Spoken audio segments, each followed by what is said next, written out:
আপনার বয়স কত? আমার এখন 73। 73 বছর বয়সে মনে হয় না কিন্তু।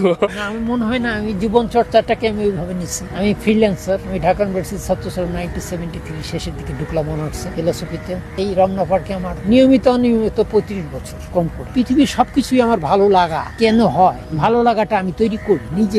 অনেক কিছু ভালো লাগে না, কিন্তু আমি তৈরি করি। ওইখান থেকে আমি কিছু ফর্মুলা বের করি যে এই জিনিসটা আমার পছন্দ হচ্ছে না, এরপরে পছন্দ হবে কেন, বা ওই লোকটাকে আমাকে পছন্দ করতেছে না, তাহলে কেন পছন্দ করতেছে না, ওই পছন্দের জায়গাটা যেতে চাই। এটা হলো আমার একটা বিচিত্র অভ্যাস। আমার আবার আপনজন বানানোর খুব শখ। আপনার 73 বছর বয়সে জীবনটা কেমন লাগছে? 73 বছর জীবনে আমার আমি টক মিষ্টি ঝাল ভালোই লাগছে। জীবনে কখনো ঠকেছি, কখনো স্বাভাবিক গতিতে এসে আবার অন্য পর্যায়ে চলে গেছি, কখনো হারাইছি, কখনো জিতেছি। এখন আমি খুব ফ্রেন্ডলি। তোমাকে মনে হচ্ছে যে তুমি আমার part of my life. I am glad.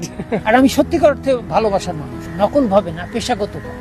মানুষ হবে একার পেজা তুলার মতন নরম, শিশির সিক্ত হবে, আবার একবার আকাশের মতন উদার হবে, আর সমুদ্রের মতন গভীর হবে, এবং সবুজ হবে মানুষের মন, এত সবুজ যে সবুজের কোনো তুলনা নয়।